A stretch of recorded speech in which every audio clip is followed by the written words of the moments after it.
Third year class के इस session में हम फर्स्ट पेपर में लास्ट यूनिट जो म्यूज़िक और साइकोलॉजी से रिलेटेड है उसके बारे में चर्चा करेंगे। प्रीवियस 2 सेशंस में मैंने इसी यूनिट में आपको हेरिडिटी और एनवायरनमेंट के बारे में बताया है और आज हम उसका तीसरा बिंदु कल्पना के बारे में चर्चा करेंगे।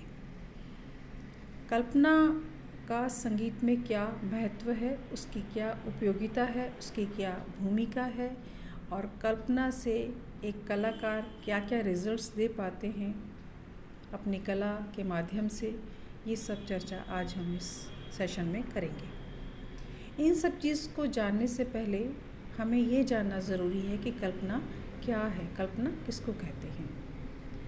यूँ तो हमारे मनोवैज्ञानिकों ने बहुत सारी परिभाषाएं दी हैं इसकी अपने अपने तरीके से रिसर्च के बिहाफ पर परिभाषित भी किया है, लेकिन यूँ अगर हम देखते हैं साधारणतया तो ये एक आम भाषा है, जनसाधारण बहुत अच्छे से उसको समझ लेते हैं, लेकिन जब परिभाषित करने की बात आती है तो थोड़ा सा सोचना पड़ता है कि कल्पना है क्या।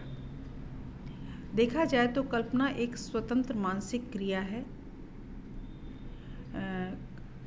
जिसमें अपने संपूर्ण अनुभव जो होते हैं इंसान के, मनुष्य के, उसके आधार पर वो नई रचनाओं की निर्माण करता है या सृष्टि करता है।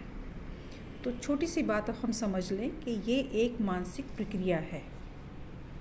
इसमें बहुत सारी चीज़ों का सम्मिलित होती हैं, जैसे किसी भी इंसान के मन में कोई स्मृति है, उसका ज्ञान है, उसका अनुभव है, उसकी अभिव्यक्ति है, उसका वातावरण है, उसकी हेरिडिटी है। इन सब के आधार पर कल्पना एक तरीके से जन्म लेती है। हर इंसान का अपना अलग अलग सोच है, विचार करने का तरीका है और वो सब चीज़ें, ये बातें जो मैंने बताई उन पर निर्भर करती हैं। संगीत के क्षेत्र में हम जब कल्पना की बात करते हैं तो बहुत ही महत्वपूर्ण बिंदु है कल्पना।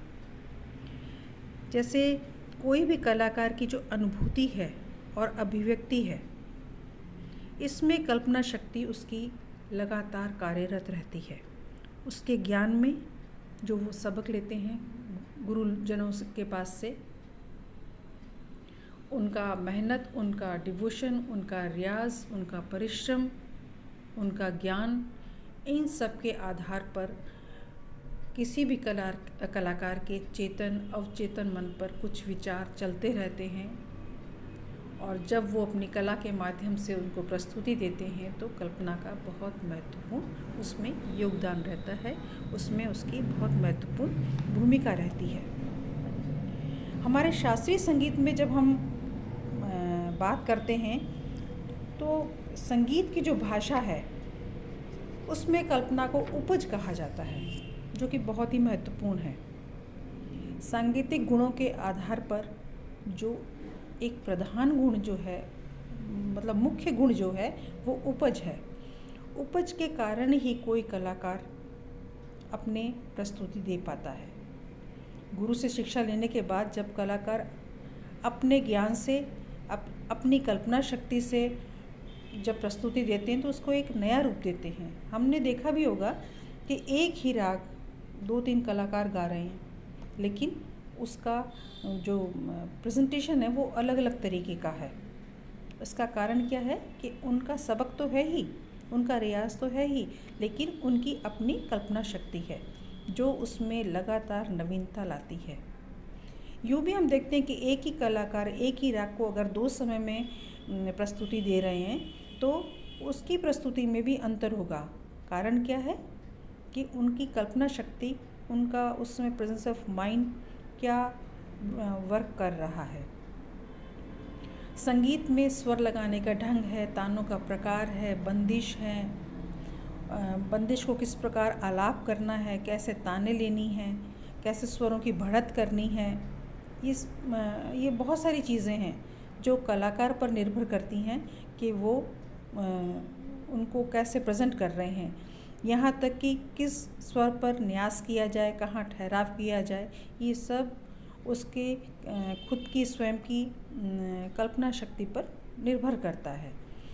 मुखड़े लेने के अलग अलग तरीके होते हैं, तिहाइयों पे अलग अलग तरीके होते हैं, हम लयकारीज कर रहे हैं उसके अलग अलग तरीके होते हैं।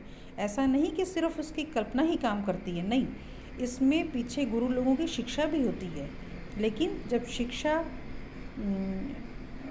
उसकी समझ, उसकी बारीकी सब्जेक्ट के प्रति जब ज़्यादा हो जाती है तो उसका ऑटोमेटिकली उसके अंदर से वो विचार उठते हैं और वो कल्पना के माध्यम से वो अपनी प्रस्तुति देते हैं।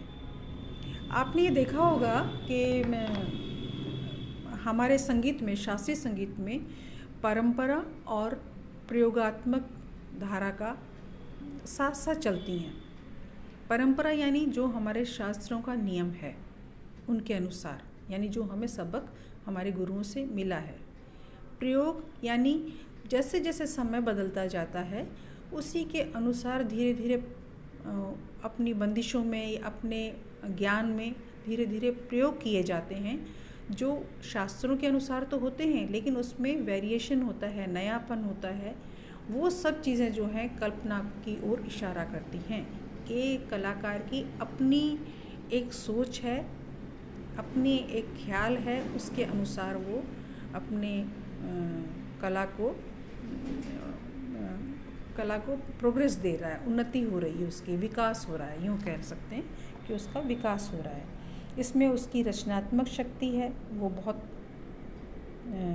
इम्पॉर्टेंट है, और रचनात्मक शक्ति कल्पना पर बहुत निर्भर करती है। भारतीय संगीत में अनेकों ऐसे उदाहरण हैं जो सृजन से संबंधित हैं। सृजन कहाँ से होगा? कल्पना से होगा। जैसे विभिन्न रागों की उत्पत्ति, मतलब रचनात्मक प्रवृत्ति जो है उसमें रागों की जो उत्पत्ति की है वो बहुत मुख्य है। ललित कलाओं में यही रूप स्वयं अपने प्रभाव से आनंद की अनुभूति उत्पन्न करता है। रचनात्मक प्रवृत्ति के रूप में जो आविष्कार होता है वो एक आनंददायक होता है, यूँ कह सकते हैं कि मानसिक स्थिति पर निर्भर करता है। इसी प्रकार जो संगीतज्ञ है जब अपने स्वरों को गुनगुना कर कोई रचना करते हैं उसमें जो वो आनंददायी होती है, सुंदर उसका एक प्रकार से रूप होता है। और राग की जो सृष्टि है देखा जाए तो ये कल्पना का ही परिणाम है। इसके अलावा हम यूँ पुराने समय में भी अगर इसकी नज़र डाल के देखें तो मतंग के समय में जैसे राग प्रणाली स्टार्ट हुई, उससे पहले क्या था? रागों का रूप जाति के अंदर था। जाति गायन परंपरा जब प्रचलित हुई और धीरे धीरे विकसित हुई तभी रागों का रूप सामने आया, राग की परिकल्पना संगीत में सामने आई, जो आज के समय में शास्त्रीय संगीत की मुख्य धुरी है, यूँ कह सकते हैं। शास्त्रीय संगीत राग के बिना सोचा नहीं जा सकता, हम उसकी कल्पना भी नहीं कर सकते हैं। जो भी चीज़ आज तक हमारे सामने आई है ये धीरे धीरे परंपरा के साथ में प्रयोग किए गए हैं और वही चीज़ें आगे प्रचलन में आ गई। जैसे गायन शैली की बात करें हम तो गायन शैलियों में भी भारतीय संगीत का अगर इतिहास हम देखते हैं तो प्राचीन समय में क्या था? वैदिक समय में साम गायन परंपरा थी। उसके बाद में धीरे धीरे जब और विकसित हुआ तो भरत काल में ध्रुवा गीतियाँ प्रचलित थीं, वो काफ़ी समय तक चलती रहीं। उसके पश्चात शारंगदेव के समय में कुछ प्रबंध आए जो प्रचलन में रहे काफ़ी समय तक, और आधुनिक काल में अगर हम उन्हीं चीज़ों का नया रूप देखते हैं तो ध्रुपद है, धमार है, ख्याल है, टप्पा है, ठुमरी है, तराना है, इन सब गायन शैलियों को पाते हैं। तो ये किस चीज़ का परिणाम है? ये कल्पना का ही परिणाम है। हर गायन शैली में अपनी अपनी गायन की एक विधा होती है, उसकी एक स्टाइल होती है जो कलाकार स्वयं पर निर्भर करती है कि किस तरह से वो उसको प्रेजेंट कर रहे हैं। अब थोड़ा सा और सोचें गहराई से तो इसमें जो वाद्यों का प्रचलन बढ़ा है वो भी जो प्राचीन काल में था वो मध्यकाल में उससे ज़्यादा विकसित हुआ और आधुनिक काल में इससे ज़्यादा विकसित हुआ। यानी जो वर्गीकरण वाद्यों का है ये भी धीरे धीरे कल्पना में आया और उसके बाद में ये प्रचलन में आ गया। तालों की उत्पत्ति के बारे में देखें हम तो भी जो ताल है बेसिकली लय पर निर्भर है, लय उसका मूल रूप है। और लयों को जब हम माप करते हैं अलग अलग काल माप के आधार पे, तो नई नई तालों का जन्म होता है। लेकिन इसके साथ आप ये भी देखेंगे कि जैसे 14 मात्रा की हैं तालें, धमार भी है, आड़ा चौताल भी है, दोनों के खाली भरी में मात्रा के बोलों में इन सब में अंतर है।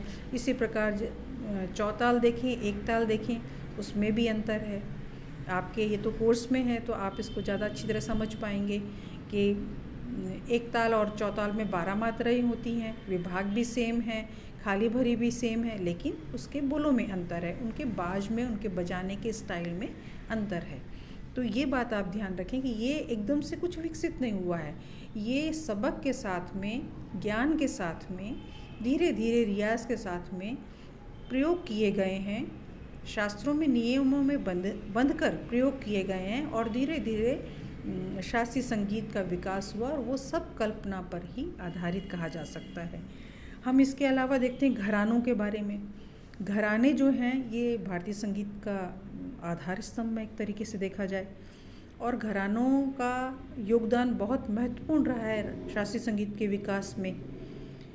जैसे 3 पीढ़ी तक अगर कोई गायन शैलियाँ या गायन के स्टाइल एक सी रही हैं तो वो घरानों का रूप ले लेती हैं। तो ये शैली जो विकसित हुई हैं ये कल्पना पर ही आधारित है। कुछ लोग गायन में अपना आलाप प्रधान होता है, कईयों का गायन, कुछ का तानों से भरा हुआ होता है। तो ये सब चीज़ें कल्पना पर हैं। वो कल्पना के पीछे क्या क्या चीज़ें हैं, कल्पना के पीछे उसका सबक है, उसका ज्ञान है, अनुभूति है, अभिव्यक्ति है, स्मृति है, बहुत सारी चीज़ें हैं। संगीत में कल्पना बहुत अहम रोल अदा करती है, बहुत मुख्य भूमिका होती है कल्पना की। तभी हमारा शास्त्रीय संगीत शास्त्रों में बंधा होने के बावजूद लगातार विकसित होता रहा। उसका कारण क्या था कि उसमें नए नए विचारों का उसमें समावेश हुआ, नए नए विचार उसमें आए, नई नई कल्पनाओं से हमने अपनी शैलियों को, अपने गायन की विधा को, अपने स्टाइल को विकसित किया, और आज उसका बहुत अच्छा रूप हम अपने सामने देख रहे हैं। तो ये जो कल्पना से संबंधित संगीत के संदर्भ में मैंने बातें कही हैं, ये आपको समझ आ गई होंगी, और इसके PDF में मैंने इसके नोट्स डाल दिए हैं ताकि आप उसको लिख पाएँ और इसको सुनेंगे तो समझ पाएंगे। आशा है कि ये चीज़ आपको समझ में आ गई होगी। Thank you.